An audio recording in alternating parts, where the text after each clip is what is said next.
Hay algo que nadie te dice sobre los secretos. No llegan con ruido, no llegan con drama, llegan en un martes ordinario, mientras sirves el café, mientras doblas una camisa, mientras haces lo que siempre has hecho. Llegan callados, como si siempre hubieran estado ahí.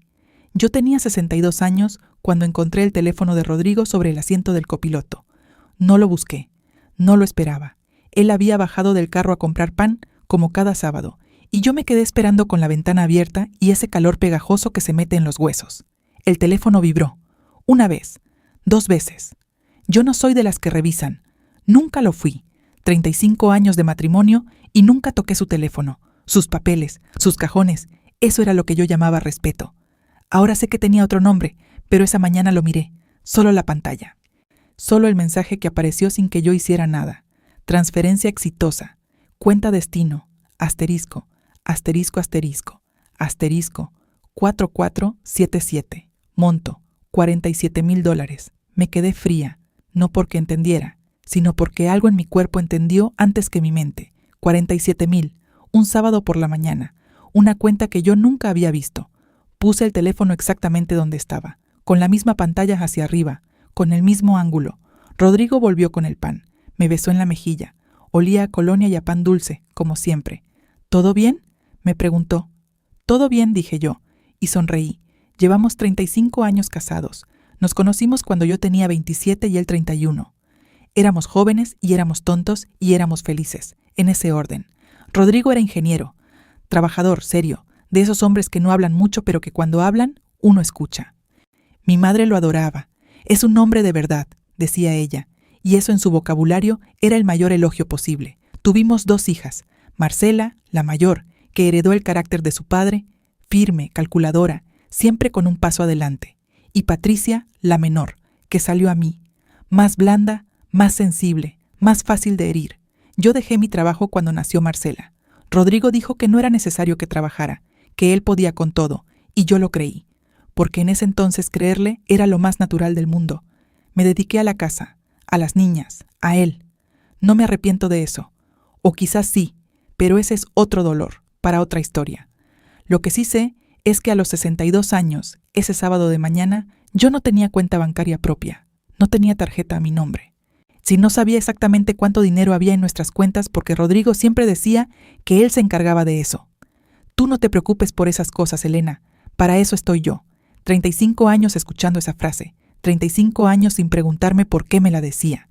Esa tarde, cuando Rodrigo se fue a ver el fútbol con sus amigos, yo abrí la computadora. Busqué el número de cuenta, 4477, solo eso. No encontré nada público, claro. Las cuentas bancarias no aparecen en Google. Pero sí encontré otra cosa. Encontré el nombre de una empresa. Se llamaba Constructora RMV Ejijos, registrada hacía 8 años. Dirección en esta misma ciudad. RMV Rodrigo Manuel Vargas. Las iniciales de mi esposo. Hasta ahí, nada raro. Rodrigo tenía una empresa, lo sabía. Decía que era para manejar algunos proyectos independientes. Yo nunca pregunté más. Pero entonces vi algo que me detuvo. En los documentos públicos del registro mercantil había 2 socios, Rodrigo Manuel Vargas y Marcela Vargas de Peñalosa, mi hija. Cerré la computadora. Me quedé sentada en la oscuridad del estudio durante mucho tiempo. Esa noche no dormí. Rodrigo roncaba a mi lado como siempre, con esa tranquilidad de los que no deben nada, o de los que deben tanto que ya aprendieron a dormir igual. Yo miraba el techo, no lloraba, todavía no. Estaba en esa fase extraña donde la mente trabaja despacio, como cuando uno camina dentro del agua. Cada pensamiento llega con resistencia, cada conclusión pesa. Pensé en mi madre, murió hace 6 años, tenía 81 y se fue de un infarto fulminante, rápido y sin dolor, como ella siempre quiso. Nos dejó a Patricia y a mí una herencia. No era una fortuna, pero era algo. Y el pequeño apartamento donde vivió toda su vida, unos ahorros y un dinero de un seguro de vida que mi padre había pagado durante décadas. Rodrigo se había encargado de todo el proceso legal. Yo estaba deshecha de dolor y él dijo que no me preocupara, que él lo manejaba. Tú no te preocupes por esas cosas, Elena. Me di vuelta en la cama. ¿Cuánto había sido la herencia exactamente? No lo sabía. Nunca lo había preguntado. Al día siguiente era domingo. Marcela vino a almorzar con su esposo y sus 2 hijos, como casi todos los domingos. Yo la miré diferente. Tiene 34 años, Marcela. Es alta como su padre. Tiene su misma manera de entrar a un cuarto, como si el espacio le perteneciera. Siempre supe que era su favorita. Eso tampoco me lo dijo nadie. Lo fui aprendiendo sola, con los años. Almorzamos, hablamos de los niños, y del colegio, del calor, todo normal. En un momento, Rodrigo y el esposo de Marcela se fueron a la sala. Los niños salieron al jardín, y Marcela se quedó conmigo en la cocina, ayudándome a recoger los platos. «Mami, ¿estás bien?», me preguntó. «Te noto rara». «¿Cansada?», dije. «No dormí bien». Ella asintió, siguió recogiendo, y yo la observé, sus manos seguras, su manera eficiente de mover las cosas, su cara tranquila. Pensé, ¿desde cuándo? Pensé, ¿tú también? Pero no dije nada. Sonreí, le di un beso en la frente cuando se fue. Eso también lo había aprendido con los años, a sonreír mientras por dentro algo se rompe. El lunes esperé a que Rodrigo saliera. Fui al cajón donde guardaba los documentos importantes. Siempre había estado ahí, en el estudio, ese cajón que yo nunca abría porque él se encargaba de esas cosas. Estaba con llave. Eso antes no era así. Me quedé mirando esa pequeña cerradura plateada durante un momento largo. Luego fui a la cocina, busqué en el tarro donde Rodrigo guardaba llaves sueltas y encontré una llave pequeña que nunca había identificado. Abrió el cajón al primer intento. Adentro había carpetas, ordenadas, con etiquetas escritas con la letra cuidadosa de Rodrigo. La primera decía, «Herencia señora Carmen». El nombre de mi madre. La abrí. Adentro estaba el documento de la sucesión, firmado por mí, con mi letra, con mi firma. Fecha de hace 6 años. Lo leí despacio. Muy despacio. Y ahí estaba. Yo había cedido mi parte de la herencia de mi madre a la constructora RMV e Hijos como aporte de capital. Lo había firmado yo, con mi propia mano. Cerré la carpeta. La puse en su lugar. Cerré el cajón. Me senté en la silla del estudio, con esa silla que siempre fue de él, y puse las manos sobre las rodillas. Recordé ese periodo después de la muerte de mi madre. El dolor. La nebulosa. Los papeles que Rodrigo me ponía enfrente y me decía, «Firma aquí, Elena. Es un trámite. No te compliques la vida con esto ahora». Yo firmé sin leer. ¿Cuántas veces firmé sin leer? Eso también lo había aprendido en el matrimonio. A no preguntar, a no leer, a confiar. Pero aquí estaba la firma, aquí estaba el documento, y aquí estaba la verdad que llevaba 6 años viviendo en ese cajón cerrado con llave.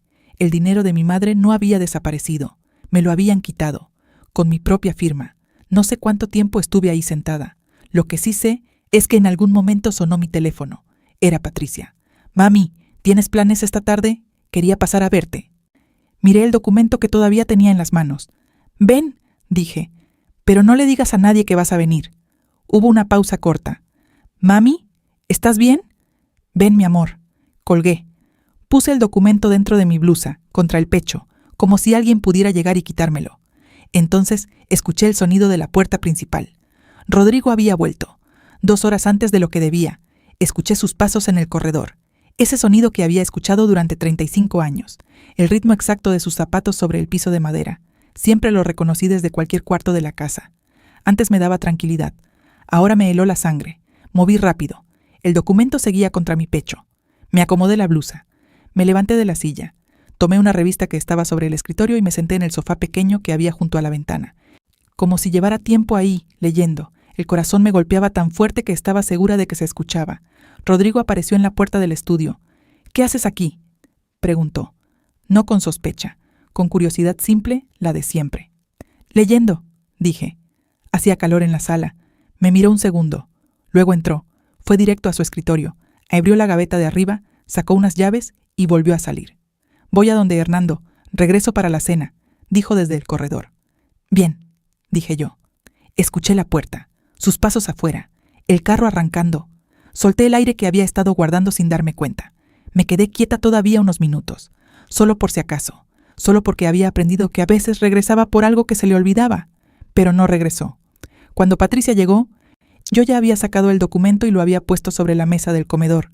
Ella se entró con esa energía suya, un poco apurada, con una bolsa en la mano, el pelo recogido de cualquier manera. Me dio un beso rápido y luego me miró. Me conoce bien, siempre me conoció mejor que Marcela, aunque Marcela sea la que más se parece a mí en la cara. «¿Qué pasó?», preguntó de inmediato. No respondí. Señalé el documento sobre la mesa. Ella se acercó. Lo leyó de nuevo. «No entiendo», dijo. «¿Esto es de la herencia de la abuela?» «Sí». «¿Tú firmaste esto?» «Sí». «¿Sabías lo que firmabas?». La miré a los ojos. No. Patricia se sentó despacio, puso la bolsa en el piso, siguió mirando el papel como si esperara que las palabras cambiaran. Mami, dijo finalmente, ¿cuánto era la herencia? No sé exactamente, por eso te necesito. Tú también eras heredera. ¿Qué te dijo tu papá cuando murió la abuela? Ella frunció el ceño, pensando. Me dijo que había sido poco, que entre los gastos del entierro y los trámites casi no quedó nada, que lo que quedó lo había invertido en algo seguro para los dos. Hizo una pausa. Me depositó como 3 millones de pesos en mi cuenta. Yo pensé que eso era todo. 3 millones de pesos. El apartamento de mi madre, en ese barrio, en ese momento, valía fácilmente 15 veces eso. Y eso sin contar el seguro de vida, sin contar los ahorros. Sentí algo moverse en mi pecho. No era tristeza todavía, era algo más frío. Patricia, dije, ¿tú firmaste algo también en ese tiempo? Ella abrió la boca, la cerró. Papá me mandó unos papeles por correo. Dijo que eran para cerrar la sucesión, que solo era un trámite. Se detuvo. Los firmé y los devolví sin leerlos bien. Estaba en esa época tan ocupada con el trabajo y con Santiago que... No terminó la frase. No hacía falta. Esa noche acordamos no decir nada todavía. Patricia quería enfrentarlo de inmediato. Yo la entendía. Pero yo sabía algo que ella todavía no sabía, que cuando uno actúa sin tener todas las piezas, pierde. Y yo no podía darme el lujo de perder. 35 años sin pelear mis propias batallas me habían dejado sin práctica. Pero me habían enseñado algo igual de valioso, a observar, a esperar, a ver cómo se movía el enemigo antes de mover yo. Esa palabra me sorprendió cuando la pensé. Enemigo, pero no la cambié. Dame una semana, le dije a Patricia. ¿Una semana para qué? Para entender exactamente qué firmé. ¿Qué firmaste tú? ¿Cuánto era? ¿A dónde fue? Hice una pausa. Y para hablar con alguien que sepa. Patricia me miró con esa expresión que tienen los hijos cuando descubren que su madre puede sorprenderlos. ¿Tienes a alguien en mente? Todavía no. Pero lo voy a encontrar. Se fue cuando ya oscurecía. Me abrazó en la puerta más tiempo de lo normal. Cuando se separó, tenía los ojos brillosos. Lo siento, mami. No lo sientas todavía, dije. Todavía no sabemos todo. Pero yo ya tenía la sensación, esa sensación que se instala en el estómago y no se va, de que lo que había encontrado era solo la superficie, que debajo había más, mucho más. Los siguientes 3 días los viví en 2 capas. Por fuera, la Elena de siempre, la que preparaba el desayuno, la que preguntaba cómo le había ido en el trabajo, la que ponía la mesa y veía televisión, y dormía al lado de ese hombre como si nada hubiera cambiado. Por dentro, otra mujer, una que yo no conocía todavía pero que estaba aprendiendo a reconocer. Empecé a prestar atención a cosas que antes ignoraba. El teléfono de Rodrigo, que ahora siempre llevaba en el bolsillo. Nunca más lo dejaba olvidado, nunca más lo cargaba en la sala. Sus horarios, que habían cambiado sin que yo me hubiera dado cuenta cuándo. Salía más temprano. Regresaba a veces tarde, con excusas simples que yo antes aceptaba sin pensar. Sus llamadas, que hacía siempre en el carro o en el jardín, nunca dentro de la casa. ¿Cuánto tiempo llevaba siendo así? ¿Meses? ¿Años? No sabía, y eso era lo más perturbador, no saber cuándo había empezado a vivir dentro de una mentira. El miércoles encontré algo más. Estaba buscando un recibo de servicio público que necesitaba para un trámite del médico. Y Rodrigo siempre guardaba esos papeles en una carpeta azul en el cajón de la cocina. Abrí la carpeta y ahí, entre recibos de agua y de luz, encontré un extracto bancario. No era de nuestra cuenta conjunta, era de una cuenta a nombre de Rodrigo solo. Fecha de apertura, hace 11 años. Lo desdoblé. El saldo era de más de $200,000. Me tuve que apoyar en el mesón de la cocina. $200,000. En una cuenta que yo no sabía que existía. Abierta 11 años atrás, cuando nuestras hijas todavía estaban en la universidad, cuando yo pensaba que éramos una familia normal con una economía normal, apretada a veces, pero honesta. $200,000 que habían llegado ahí de algún lado. Y yo ni siquiera tenía una tarjeta de débito propia. Esa misma tarde llamé a una amiga. Bueno, antigua amiga. Nos habíamos distanciado en los últimos años, como pasa, sin pelea ni razón, solo con el peso del tiempo. Pero ella era abogada. Había estudiado Derecho cuando todas nosotras nos casábamos o pensábamos en casarnos, y siempre habíamos bromeado que era la más sensata del grupo. Se llamaba Gloria. Le dije que necesitaba verla, que era personal, que no se lo dijera a nadie. Hubo un silencio breve. ¿Cuándo?, preguntó. ¿Mañana? A las 10, en mi oficina. No preguntó más. Eso fue lo que me confirmó que había tomado la decisión correcta. Antes de seguir, necesito pedirte algo. Si esta historia te está llegando adentro, dale like.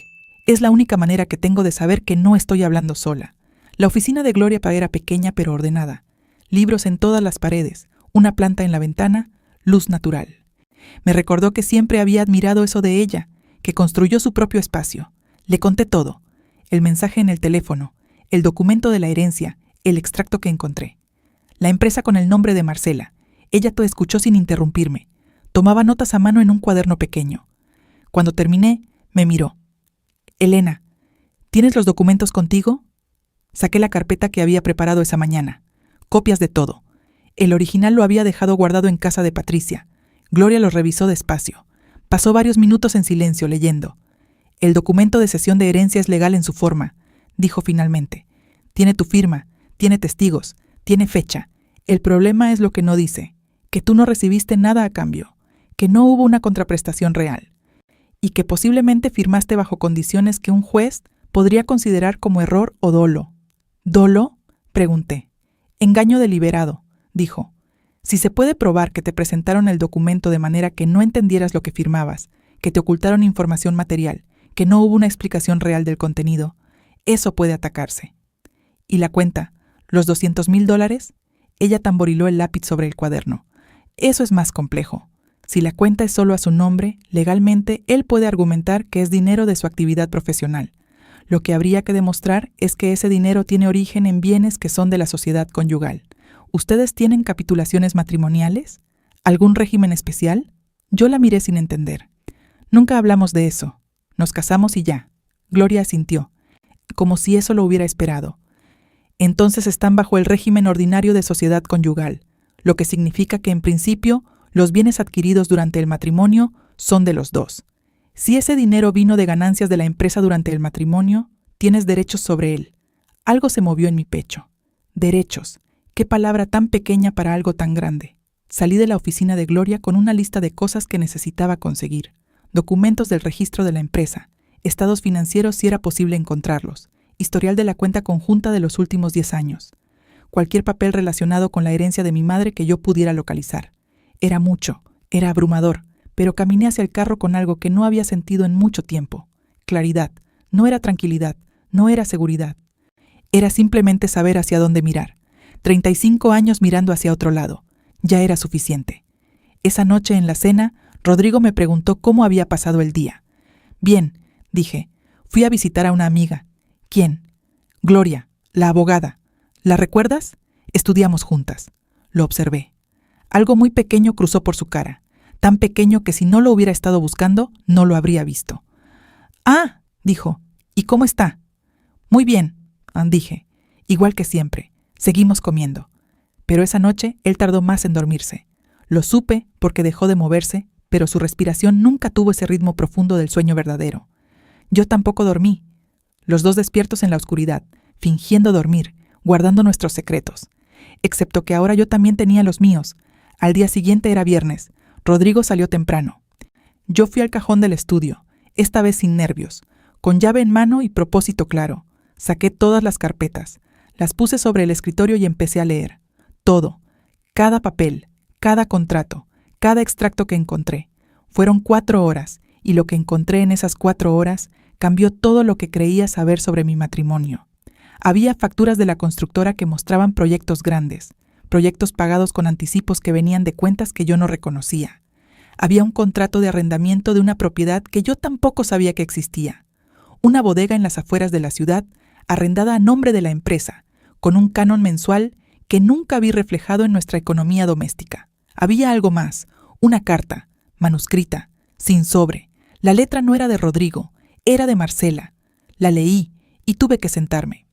Porque en esa carta, mi hija mayor le preguntaba a su padre qué iban a hacer cuando mamá se enterara. La carta no tenía fecha, pero el papel estaba amarillo en las orillas. Llevaba años ahí. Ellos llevaban años esperando que yo me enterara. Y tenían un plan para cuando eso pasara. Escuché un carro afuera. Me asomé por la ventana. Era el carro de Marcela. Me aparté de la ventana. Rápido pero sin correr. Sin hacer ruido. Puse la carta exactamente donde la había encontrado. Reorganicé las carpetas. Cerré el cajón con llave. Guardé la llave en mi bolsillo. Todo en menos de 1 minuto. Luego fui al baño del corredor, abrí el grifo y me mojé la cara con agua fría. Me miré en el espejo. Tenía los ojos demasiado abiertos, la mandíbula apretada. Respiré. 1 vez, 2 veces. Escuché la puerta principal abrirse. «¡Mamá!», la voz de Marcela. Ese tono suyo, seguro, que llena los espacios. «En el baño», respondí. «Ya salgo». Me sequé la cara. Me miré una vez más en el espejo. «No sabe que leíste la carta. No puede saber que leíste la carta». Salí al corredor con una sonrisa preparada. Marcela estaba en la cocina. Se había servido un vaso de agua como si estuviera en su propia casa. Siempre lo hacía. Siempre había entrado a esta casa como si le perteneciera. Antes me parecía bien. Me parecía natural. Ahora me parecía otra cosa. «No avisaste que venías», dije. No era pregunta. Es que pasaba por aquí y pensé en subir. Me miró. «¿Estás bien? Tienes la cara rara». «Calor», dije. «¿Quieres algo?» «No, ya me voy rápido. Quería preguntarte si el domingo vas a venir a almorzar donde nosotros. Sebastián quiere hacer algo especial con los niños y pensamos invitar también a papá». «Papá». No a tus padres. A papá. Ese detalle pequeño que antes no escuchaba. «Voy a ver cómo me siento», dije. Ella frunció el ceño levemente. No estaba acostumbrada a que yo dijera voy a ver. Yo siempre decía que sí. «¿Estás segura de que estás bien?» «Marcela». La miré directamente. «¿Tú tienes algo que contarme?» El silencio duró exactamente 2 segundos, pero esos 2 segundos me dijeron todo. «¿Qué cosa?», dijo. Su voz no cambió, su cara casi no cambió, casi. «Lo que sea», dije. Si hay algo en lo que debería estar al tanto, prefiero que me lo digan. Ella se terminó el vaso de agua, lo puso en el lavaplatos. «No sé de qué me hablas, mamá». Se acomodó la cartera en el hombro. «El domingo entonces avísame si vienes». Me dio un beso en la mejilla y se fue. Yo me quedé en la cocina escuchando el sonido de su carro alejándose, y pensé, sí sabe. Sabe exactamente de qué le estoy hablando. Esa tarde le mandé un mensaje a Patricia. «Necesito que vengas mañana temprano. Trae todo lo que firmaste cuando murió la abuela. Todo». Respondió en menos de 1 minuto. «Ahí estaré». No pregunté más. Ella tampoco. Eso es lo que pasa cuando 2 personas confían la una en la otra de verdad. No necesitan muchas palabras. Esa noche Rodrigo llegó de buen humor. Traía vino. Ese que a mí me gusta y que él compraba en ocasiones especiales, o cuando quería algo. «Pensé que podíamos cenar tranquilos esta noche», dijo. «Hace tiempo que no hacemos eso». Lo miré poner la botella sobre la mesa. Sus manos seguras, su sonrisa fácil. Ese hombre que había dormido a mi lado durante 35 años. «Claro», dije. Cené con él. Tomé una copa de vino.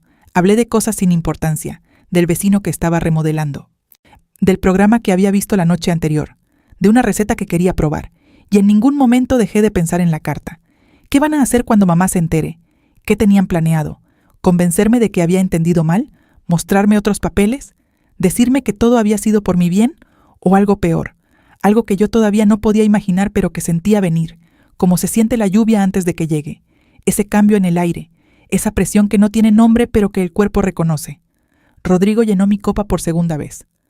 «Estás callada», dijo. «Estoy cansada», dije. «Pero bien». Me miró con esa ternura que todavía sabía mostrar, y por un momento, solo un momento, sentí el peso de todo lo que íbamos a perder. No él, yo, porque él ya lo había perdido hace mucho tiempo. Él había decidido perderlo. Y yo todavía estaba en el momento de darse cuenta. Si estás escuchando esta historia desde un país cuyo nombre lleva la letra E, suscríbete. Y déjame en los comentarios tu país. Quiero ver cuántas mujeres estamos aquí, todavía aprendiendo a decir basta. Patricia llegó a las 9 de la mañana con una carpeta delgada y ojeras de no haber dormido bien. Nos sentamos en la mesa del comedor. Rodrigo ya había salido. Ella puso sus papeles. Yo puse los míos. Las copias que había hecho, el extracto bancario, los documentos de la empresa. Estuvimos más de 2 horas revisando todo. Lo que encontramos juntas era esto. La herencia de mi madre había incluido el apartamento, que fue vendido 8 meses después de su muerte. El precio de venta, según el documento notarial que encontré en la carpeta, fue de 98 millones de pesos. Ese dinero había entrado a una cuenta de la constructora como aporte de socios. Además había un seguro de vida. El beneficiario original éramos Patricia y yo, pero había una modificación firmada 2 semanas después de la muerte de mi madre que cambiaba el beneficiario a la constructora RMV e Hijos. Esa modificación también tenía mi firma. Patricia me miró. «Mami, tú no firmaste eso sabiendo lo que era». «No», dije, «no lo sabía. Entonces es fraude». Esa palabra cayó entre las dos como una piedra en agua quieta. Fraude. mi esposo, el padre de mis hijas, el hombre que compró vino anoche y me miró con ternura. ¿Y Marcela?, preguntó Patricia. Su voz había cambiado, se había puesto más pequeña. Marcela es socia de la empresa, dije, desde hace 8 años. Patricia no dijo nada durante un momento largo. ¿Crees que ella sabía desde el principio? La carta que encontré no tiene fecha, dije, pero el papel estaba amarillo. Los ojos de Patricia se llenaron de lágrimas, no de tristeza exactamente, de esa cosa más complicada que es descubrir que alguien que amabas no era quien creías. Somos sus hermanas, dijo. Lo sé. ¿Cómo pudo? No respondí, porque no tenía respuesta, porque hay cosas que no tienen respuesta, solo tienen consecuencias.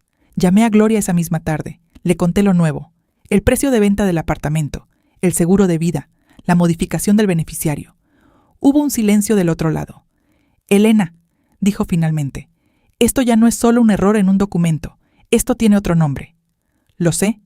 ¿Estás preparada para lo que viene? Me pregunté eso en serio.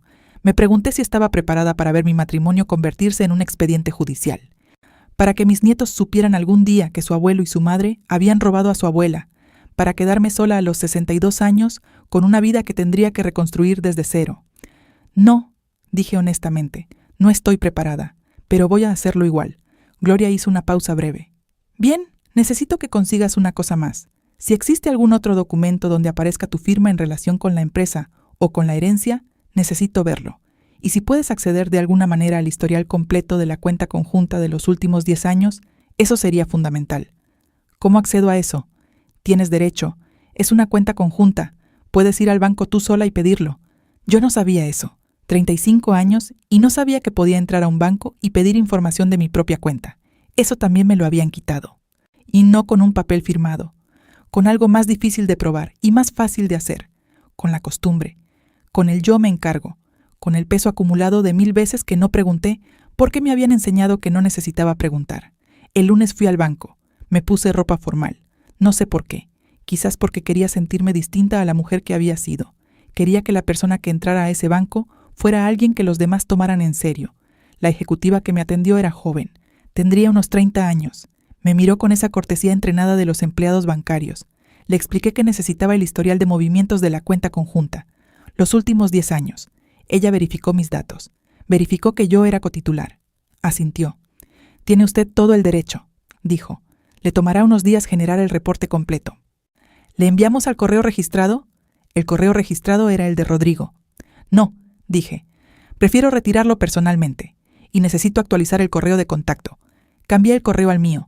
Fue así de simple, así de ridículamente simple. Salí del banco y me quedé un momento en la acera, con el sol en la cara, pensando en todo lo que había sido posible siempre, y que yo nunca había hecho porque nadie me había dicho que podía. Los días siguientes fueron una espera tensa. Rodrigo no notaba nada, o si notaba, no decía nada. Seguía con su rutina.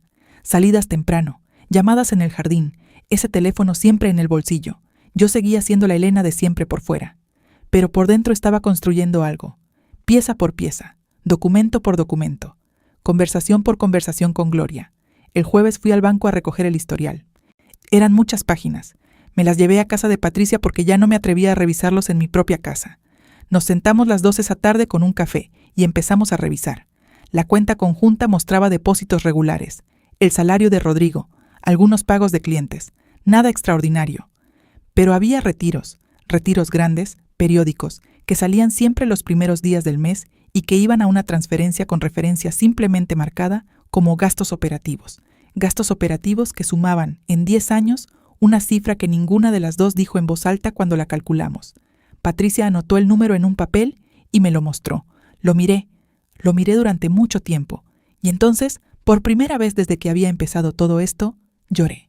No de tristeza, no exactamente. Lloré porque 35 años de mi vida habían sido reales. El amor había sido real, o yo creí que lo era. Las mañanas, las cenas, las enfermedades, los viajes, los cumpleaños de las niñas, las noches malas, las buenas, todo eso había existido. Y al mismo tiempo, paralelo a todo eso, había existido otra historia, una que yo no conocía, una en la que yo era un personaje secundario, un nombre en un documento, una firma útil. Patricia me puso la mano en el hombro y no dijo nada. A veces el silencio es lo único que cabe. Esa noche volví a casa. Cené con Rodrigo. Lo escuché hablar de un proyecto nuevo. Asentí en los momentos correctos. Pregunté lo que debía preguntar. Y cuando él se fue a dormir, yo me quedé en la sala. Saqué mi teléfono. Le mandé un mensaje a Gloria. Tengo todo. Estoy lista. La respuesta llegó 2 minutos después. Y mañana a las 9. Vamos a presentar la denuncia. Guardé el teléfono. Apagué la luz de la sala. Me quedé sentada en la oscuridad un momento, escuchando el silencio de la casa. Esa casa que conocía de memoria. Cada crujido, cada olor, cada rincón. Mañana todo iba a cambiar. No para mejor todavía. Para más difícil primero. Pero esta vez iba a ser diferente. Esta vez yo iba a saber exactamente lo que estaba firmando. Me levanté para ir a la cama, y en ese momento sonó el teléfono de Rodrigo en el cuarto. 1 vez, 2 veces, 3. Él no contestó. Pero yo escuché, perfectamente clara en el silencio de la noche, la voz del mensaje de voz que dejaron. Era la voz de Marcela, y lo que dijo me heló por completo. No entré al cuarto. Me quedé paralizada en el corredor, con la mano apoyada en la pared, escuchando el silencio que siguió al mensaje. Ni Rodrigo no se movió, o fingió no moverse. Yo tampoco me moví durante un tiempo que no supe medir. Lo que había escuchado era esto, la voz de Marcela rápida, en ese tono bajo que usan las personas cuando no quieren que las escuchen, diciendo: «Papá, llámame. Es urgente. Creo que mamá ya sabe algo. Llámame. Creo que mamá ya sabe algo. No mamá nos preguntó. No mamá encontró un papel, sino creo que mamá ya sabe algo». Con ese tono de quien lleva tiempo esperando que llegara ese momento. Me separé de la pared. Caminé despacio al cuarto de huéspedes. Ese cuarto que usábamos cuando alguno de los dos estaba enfermo y no quería molestar al otro. Y cerré la puerta sin hacer ruido. Me senté en el borde de la cama en la oscuridad. Y por primera vez en toda esta historia, no pensé en documentos, ni en cuentas, ni en firmas. Pensé en Marcela a los 7 años, con el pelo en 2 trenzas, corriendo hacia mí cuando llegaba del colegio.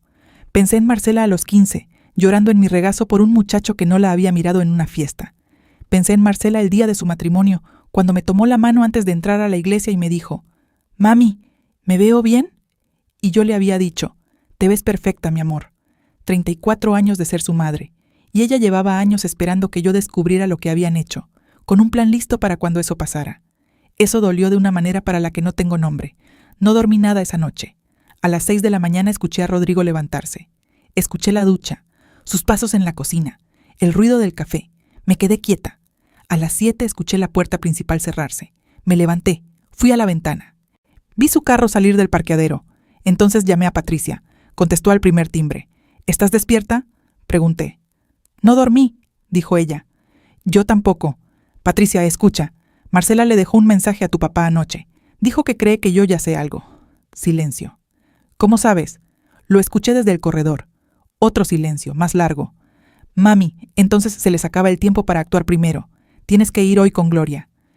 «Ya tenía la cita a las 9». «Bien». Hizo una pausa. «¿Necesitas que te acompañe?». Lo pensé. Quería decir que sí. Quería que alguien estuviera conmigo en ese cuarto, con ese escritorio, firmando esos papeles. Quería no tener que hacer esto sola. Pero si Patricia iba conmigo, había posibilidades de que alguien los viera juntas. Y yo no sabía todavía qué tan rápido se movían Rodrigo y Marcela cuando sentían peligro. «No», dije. «Quédate en tu casa. No te muevas. No llames a nadie». «¿Y si Marcela me llama a mí?». «No contestas. Y si contestas, no sabes nada». Patricia no respondió de inmediato. La conocía. Sabía que estaba procesando el peso de lo que le estaba pidiendo. Mentirle a su hermana. Actuar. Guardar silencio. «Está bien», dijo finalmente. «Te llamo en cuanto salga». Gloria me recibió puntual. Tenía el escritorio ordenado y el cuaderno abierto. Me miró cuando entré y supo, sin que yo dijera nada, que algo había pasado desde la última vez. Le conté el mensaje de Marcela. Ella asintió despacio. «Eso nos cambia un poco los tiempos», dijo. «Si ellos sospechan que tú sabes, pueden empezar a mover cosas, trasladar dinero, modificar documentos, disolver participaciones en la empresa. ¿Pueden hacer eso? Técnicamente pueden intentarlo. Por eso hoy es importante actuar». Abrió una carpeta frente a ella. «Elena, con todo lo que me has traído, hay base para 2 acciones. La primera es una demanda civil por enriquecimiento ilícito dentro de la sociedad conyugal y por los bienes de la herencia de tu madre. La segunda es una denuncia penal por falsedad en documento privado, dado que hay firmas tuyas en documentos cuyo contenido no te fue explicado de manera transparente». «¿Las 2 al mismo tiempo?». «Es lo que recomendaría. La civil busca recuperar los bienes. La penal busca que haya consecuencias». Hizo una pausa. La penal también involucra potencialmente a Marcela. Me miró, esperando. Lo sé, dije. ¿Quieres proceder de todas formas? Pensé en la carta de papel amarillo, en los años que llevaban con ese plan guardado, en mi madre, que se fue creyendo que nos había dejado algo a sus hijas, en Patricia, a quien también le habían robado sin que se diera cuenta. Sí, dije, procede. Firmé los documentos ese día. Esta vez los leí, cada línea, cada párrafo. Le pregunté a Gloria lo que no entendí. Ella explicó sin impaciencia, con esa claridad de quien ha explicado cosas difíciles muchas veces. Cuando terminé, ella recogió los papeles y me miró. Quiero que sepas algo, dijo. Este proceso va a ser largo, va a ser incómodo. Rodrigo va a contratar abogados buenos y Marcela también. Van a intentar hacer ver esto de otra manera. Hizo una pausa. Pero los documentos son sólidos y tú eres cotitular de esa sociedad conyugal. Tienes derechos que no prescribieron. Asentí. ¿Cuándo lo saben ellos? En los próximos días. La notificación llega a través de los canales legales. Me miró. ¿Tienes dónde quedarte que no sea esa casa, por si la situación se tensa? No había pensado en eso. Puedo ir donde Patricia. Bien, no te digo que te vayas hoy, pero ten una maleta lista. Solo por precaución. Salí de la oficina de Gloria a las 11:30 de la mañana. El sol estaba alto. La calle estaba llena de gente normal haciendo cosas normales. Una señora con mercado, 2 muchachos en bicicleta, un perro durmiendo a la sombra de un árbol. Me paré en la acera y respiré ese aire ordinario de un martes ordinario. Hacía exactamente 2 semanas que había visto ese mensaje en el teléfono de Rodrigo. $47,000, una cuenta que yo no conocía, y toda una vida que resultó ser diferente a lo que yo creía. Antes de continuar, si esta historia te está llegando al corazón, suscríbete. Lo que viene ahora lo cambia todo. Esa tarde preparé la maleta, no una grande, una pequeña, de mano, con lo esencial. Documentos, medicamentos, ropa para unos días. La guardé en el closet del cuarto de huéspedes, detrás de unas cajas. Luego hice la cena como siempre. Rodrigo llegó a las 7. Estaba callado, más callado que de costumbre. Me dio un beso en la mejilla distraído y fue directo a cambiarse. Durante la cena casi no habló. Yo tampoco forcé la conversación. En algún momento él levantó la vista del plato y me miró. ¿Estás bien?, preguntó. Sí, dije. ¿Y tú? Cansado, dijo. Siguió comiendo. Yo lo observé en ese momento, sus manos sobre la mesa, las pequeñas arrugas alrededor de sus ojos que no estaban cuando nos casamos, el pelo que había encanecido de a poco, año por año, sin que yo me diera cuenta exactamente cuándo. 35 años, y yo todavía no sabía si había habido un momento específico en que él había decidido hacerlo, o si había sido gradual, como el envejecimiento, una pequeña decisión detrás de otra, tan pequeña cada una que casi no parecía decisión. No lo sabía, y quizás nunca lo iba a saber. 2 días después, Rodrigo recibió la notificación. Yo estaba en la cocina cuando escuché que alguien tocaba la puerta. Rodrigo abrió. Escuché una voz desconocida, unas palabras cortas. Luego silencio. Me quedé quieta. Rodrigo apareció en la puerta de la cocina con un sobre en la mano y una cara que yo nunca le había visto. No era rabia. Era algo más parecido al miedo. Me miró. ¿Qué es esto, Elena? Lo miré a los ojos. Por 35 años había bajado la mirada. Por costumbre. Por ese hábito aprendido de no confrontar, de suavizar, de ceder. Esta vez no la bajé. Es lo que parece, dije. Esto es una demanda. Me estás demandando a mí, a tu esposo. Estoy reclamando lo que es mío, dije. Y lo que era de mi madre. Él abrió la boca. La cerró. El sobre en su mano temblaba levemente. O quizás eran sus manos las que temblaban. Elena, podemos hablar de esto. No necesitábamos llegar a esto. Llevamos 2 semanas en esto, Rodrigo. Mi voz sonó extraña para mí misma, quieta, firme. Tú no lo sabías porque yo no te lo dije, pero ya no hay nada que hablar. ¿Cuándo decidiste hacer esto?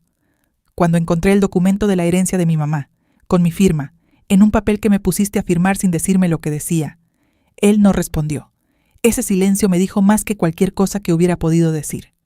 Voy a irme unos días donde Patricia, dije. Necesito que ese tiempo lo respetes. Se quedó en la puerta de la cocina viéndome salir. No intentó detenerme. Esa noche dormí en la casa de Patricia, en la cama pequeña del cuarto de visitas, con una cobija que olía a suavizante de ropa y el sonido de la calle entrando por la ventana. No dormí profundo, pero dormí. A las 2 de la mañana me desperté y me quedé mirando el techo oscuro. Pensé en Marcela. Ella todavía no me había llamado. Probablemente Rodrigo le había dicho lo que pasó. Probablemente estaban hablando con sus abogados en ese momento. Me pregunté si alguna vez íbamos a poder estar en el mismo cuarto sin que entre nosotras estuviera todo esto. Me pregunté si ella alguna vez me iba a explicar por qué. No para que yo la perdonara, solo para entender. Porque hay cosas que el dolor necesita, y una de ellas es una razón, aunque sea pequeña, aunque no alcance. A la mañana siguiente Patricia puso café y nos sentamos juntas en su pequeña cocina soleada. «¿Cómo te sientes?», me preguntó. Lo pensé honestamente antes de responder. Como si hubiera estado cargando algo muy pesado durante mucho tiempo, dije, y recién me hubiera dado cuenta del peso, no porque lo haya soltado, sino porque por fin lo estoy mirando. Patricia asintió. Me puso la mano encima de la mía sobre la mesa. «Mami», hizo una pausa. Yo también firmé cosas que no leí. También me dejé convencer de que no necesitaba saber. No eras la única. Lo sé.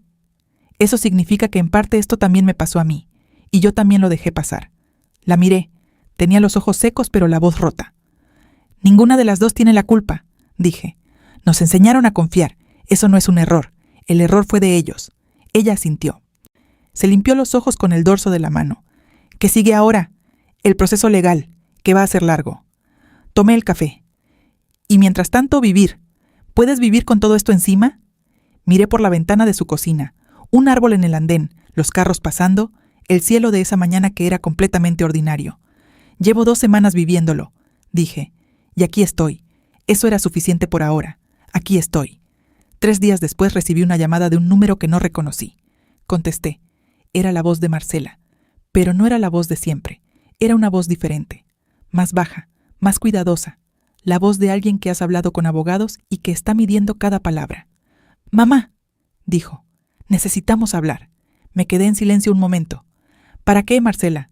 «Porque hay cosas que tú no sabes, que no entiendes todavía. Y si me das la oportunidad de explicarte, creo que puedes ver esto diferente». Sentí algo moverse en mi pecho. No esperanza, no ternura. Era esa sensación de quien reconoce una trampa porque ya conoce la mano que la tiende. «Mándame lo que quieras decirme por escrito», dije. «Todo lo que tengas que explicarme, escríbelo, y se lo mandas a mi abogada». Hubo una pausa larga. «¿Tu abogada?», dijo, y en su voz había algo que nunca antes había escuchado cuando me hablaba. Sorpresa. Mi hija, que me conocía de toda la vida, que había contado siempre con que yo no tendría abogada, que había construido junto a su padre un plan que dependía de que yo nunca tuviera abogada. Estaba sorprendida. Eso me dijo todo lo que necesitaba saber. «Sí», dije, «mi abogada». «Buenas tardes, Marcela». Colgué. Puse el teléfono sobre la mesa.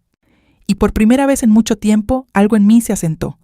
No paz exactamente, no todavía, pero algo parecido a saber quién era yo. Afuera empezó a llover. Esa lluvia suave de las tardes que llega sin aviso y lo deja todo quieto. Me quedé mirándola por la ventana. Pensé en mi madre, en lo que hubiera dicho si hubiera sabido todo esto. Probablemente habría guardado silencio durante un momento largo, como hacía siempre cuando algo la perturbaba, y luego habría dicho algo simple, como era ella. Algo como: «Hija». Ya era hora, la lluvia seguía cayendo, y yo seguía aquí. El proceso legal duró 9 meses. 9 meses que aprendí que el tiempo dentro de un juzgado es diferente al tiempo afuera. Adentro todo va despacio. Cada documento tarda. Cada audiencia se pospone. Cada respuesta llega cuando ya uno casi había dejado de esperarla. Afuera, ni la vida no espera. Rodrigo contrató un abogado conocido en la ciudad, uno de esos que tiene el despacho en un edificio de vidrio y que cobra lo que la mayoría de las personas no gana en un año. Me lo hizo saber a través de Gloria, como si fuera un mensaje, como si el precio del abogado fuera una advertencia. Yo no cambié nada. Gloria era buena, y yo tenía los documentos. En este tipo de historias, los documentos pesan más que los abogados de edificios de vidrio. Durante esos 9 meses, seguí viviendo en la casa de Patricia. Al principio pensé que sería unas semanas, luego un mes. Luego dejé de ponerle fecha y simplemente agradecí tener ese cuarto pequeño con esa cama que olía a suavizante y esa ventana que daba al árbol del andén. Patricia nunca me hizo sentir que era una carga. Al contrario, creo que las dos necesitábamos estar juntas. Creo que había cosas que solo podíamos procesar estando en el mismo espacio, tomando café en la misma cocina, sin tener que explicarnos demasiado. Una noche me dijo algo que no olvidé. Estábamos viendo televisión, sin prestarle mucha atención, y de repente ella apagó el volumen y me miró. «Mami, ¿tú alguna vez fuiste feliz en ese matrimonio?» Lo pensé de verdad antes de responder. «Sí», dije, «fui feliz, o lo que yo creía que era felicidad». Hice una pausa. Creo que hay una diferencia entre ser feliz y sentirte segura. Y yo confundí las dos cosas durante mucho tiempo. Patricia sintió despacio. ¿Y ahora? Miré la pantalla apagada del televisor. Ahora no soy feliz todavía, dije honestamente. Pero me siento más real, más mía. Hice una pausa. No sé si eso tiene sentido. Tiene todo el sentido del mundo, dijo ella. O Marcela nunca me llamó de nuevo.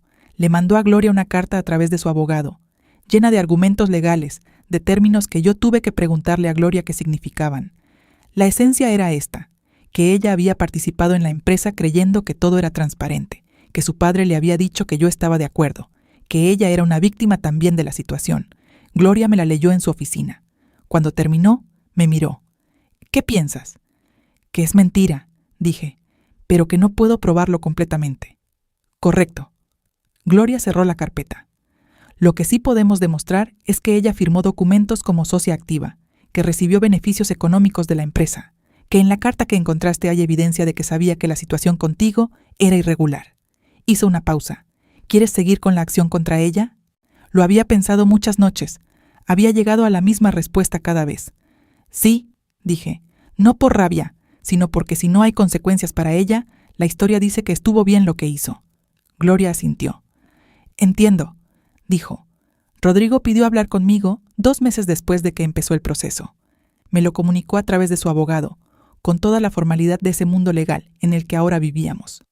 Que si yo accedía a una reunión, sin abogados, solo los dos, él creía que podíamos llegar a un acuerdo sin necesidad de continuar. Gloria me dijo que no tenía obligación de ir. Fui de todas formas, no porque creyera que él iba a decir algo que cambiara las cosas, sino porque después de 35 años, creía merecer mirarle la cara mientras hablábamos. Nos encontramos en una cafetería neutral, un lugar sin historia entre los dos. Mesas pequeñas, luz fría, gente que pasaba sin mirarnos. Rodrigo llegó antes que yo. Estaba sentado con las manos sobre la mesa, sin café, sin teléfono. Parecía más viejo de lo que recordaba. O quizás yo lo estaba mirando diferente. Me senté frente a él. Hubo un silencio. Gracias por venir, dijo. Dime lo que querías decir, dije yo. Respiró profundo. Elena, sé que no hay manera de explicar esto que suene bien. Hizo una pausa. Al principio fue una decisión que tomé creyendo que era lo mejor para los dos, para la familia.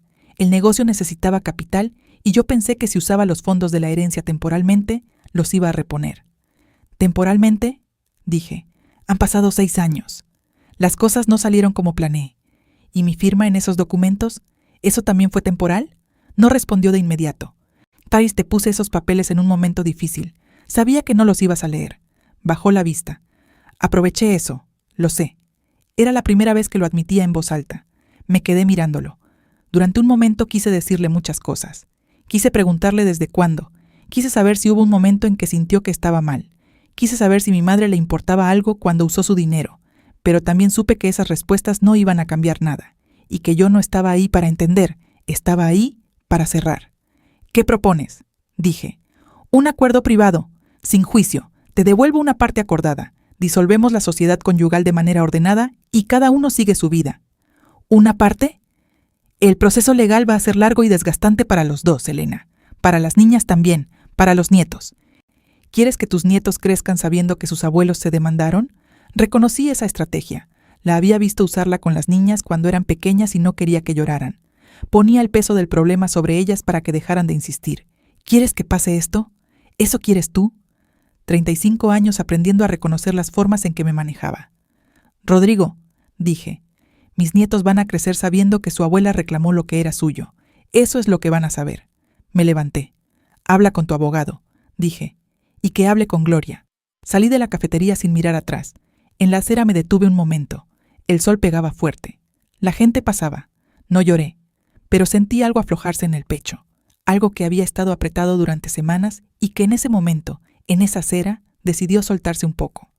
El acuerdo final no fue lo que Rodrigo propuso. Fue mejor. Gloria hizo su trabajo. Los documentos hicieron su trabajo.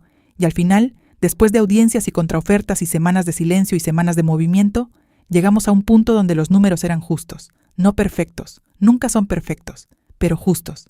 La casa fue valorada y yo recibí mi parte. Los ahorros de la sociedad conyugal fueron divididos de acuerdo a la ley.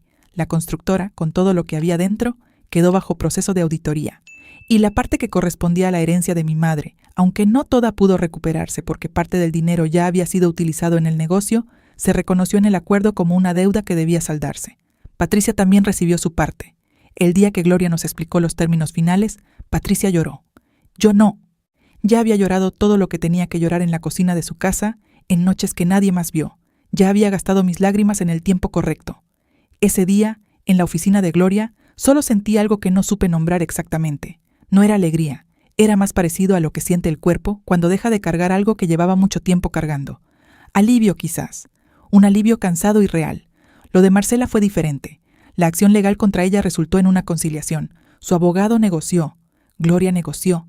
Al final Marcela reconoció formalmente haber recibido beneficios económicos de una empresa cuyos fondos incluían bienes de la herencia materna y se comprometió a una compensación económica. No fue a juicio, no hubo condena penal. Eso me dolió, no voy a mentir, pero Gloria me explicó que en estos casos, a una conciliación documentada con reconocimiento escrito tiene valor, que el papel existe, que si algún día alguien necesita saber qué pasó, el papel va a estar ahí. Los papeles siempre están ahí. Eso aprendí en todo esto. Los documentos no mienten, no cambian de versión, no se acomodan a lo que conviene. Marcela me llamó la noche después de que se firmó la conciliación. Contesté. Hubo un silencio largo de su parte. Mamá, dijo finalmente, solo eso, mi nombre. Como si no supiera que seguía. Yo tampoco dije nada durante un momento. Marcela, dije, no te voy a pedir que me expliques nada hoy. Y no te voy a decir que está bien, porque no está bien. Escuché su respiración. Pero tampoco te voy a decir que ya no eres mi hija. Hice una pausa. Eso no cambia. No sé qué cambia todavía. Pero eso no. Otro silencio. Lo siento, mamá, dijo. Y sonó diferente a todas las veces que alguien me había dicho esas palabras. Sonó pequeño. Sonó verdadero. Ya sé, dije. Colgué. Me quedé con el teléfono en la mano. No sentí que habíamos arreglado nada. No sentí que volvíamos a ser lo que fuimos, porque lo que fuimos no podía volver exactamente igual. Pero sentí que habíamos abierto una puerta pequeña, solo una rendija, sin saber todavía si alguna de las dos iba a tener el valor de cruzarla. Hoy vivo en un apartamento pequeño. Está en un barrio tranquilo, con árboles en la calle y un parque a 2 cuadras, donde los domingos la gente saca a los perros y los niños montan en bicicleta. No es grande, no es lo que tuve durante 35 años. Pero cada cosa que hay adentro la elegí yo. El color de las paredes, el sofá, las tazas de café, la planta que puse junto a la ventana de la sala. Cosas pequeñas, decisiones pequeñas que antes no parecían importantes y que ahora son las más importantes que he tomado en mi vida. Aprendí algo en todo esto. No lo aprendí de golpe. Lo fui entendiendo de a poco, como se entienden las cosas que de verdad cambian algo adentro. Aprendí que confiar no es lo mismo que rendirse, que amar a alguien no significa no leer lo que firmas, que cuidar a tu familia no significa desaparecer dentro de ella. Aprendí que a los 62 años todavía es posible aprender esas cosas. Tarde, sí. Con un costo alto, sí, pero posible. Patricia viene a almorzar los domingos. A veces trae a Santiago, su esposo, y a veces viene sola, y nos quedamos hablando hasta tarde con vino barato y sin apuro. Marcela me llamó hace unas semanas. Preguntó si podía venir a verme. Le dije que sí, pero que necesitaba tiempo todavía. Ella dijo que entendía. No sé si será verdad, pero lo dijo. Rodrigo firmó los papeles del divorcio hace 4 meses. No nos vimos ese día. Solo fueron los abogados. Fue mejor así. A veces me despierto en la mañana en ese apartamento pequeño y durante los primeros segundos, antes de que la memoria aterrice del todo, solo siento el silencio. Un silencio que antes me hubiera parecido vacío. Ahora me parece mío. Esa diferencia, tan pequeña y tan enorme, es lo que no esperaba encontrar al final de todo esto. No la victoria legal, no los papeles firmados, no el dinero recuperado, sino esto, despertar en un lugar que es mío y sentirlo exactamente así, mío. Si esta historia te llegó, si reconociste algo tuyo en ella, no te quedes callada. Escríbeme en los comentarios. Cuéntame desde dónde me estás escuchando. Cuéntame si esto te recordó a alguien, si te recordó a ti misma. Me gusta saber que no estoy hablando sola, y si todavía no te has suscrito, hazlo ahora. Aquí hay más historias como esta, historias de mujeres que llegaron a un punto donde decidieron que ya era suficiente. Hay una última cosa que quiero decirte. El día que fui al banco por primera vez, sola, a pedir información de mi propia cuenta, la ejecutiva que me atendió me dijo algo sin darse cuenta de lo que me estaba diciendo. Me dijo: «Tiene usted todo el derecho». Yo le estaba preguntando por un extracto bancario. Pero esas palabras me hicieron algo que no esperaba. Tiene usted todo el derecho. ¿Cuántas veces no nos decimos eso? ¿Cuántas veces nadie nos lo dice? ¿Cuántas veces vivimos décadas enteras sin que nadie, ni nosotras mismas, pronuncie esa frase simple? Tienes derecho a saber lo que firmas. Tienes derecho a preguntar de dónde viene el dinero. Tienes derecho a tener una cuenta a tu nombre, un abogado, una maleta lista. Tienes derecho a irte. Tienes derecho a quedarte. También, si eso es lo que eliges. Pero que sea una elección tuya, no una costumbre, no un miedo, no una firma en un papel que nunca leíste. Eso es lo único que esta historia tiene para dejarte. No es un final feliz, es un final honesto. Y a veces, a cierta edad, honesto vale más que feliz. Gracias por llegar hasta aquí. De verdad,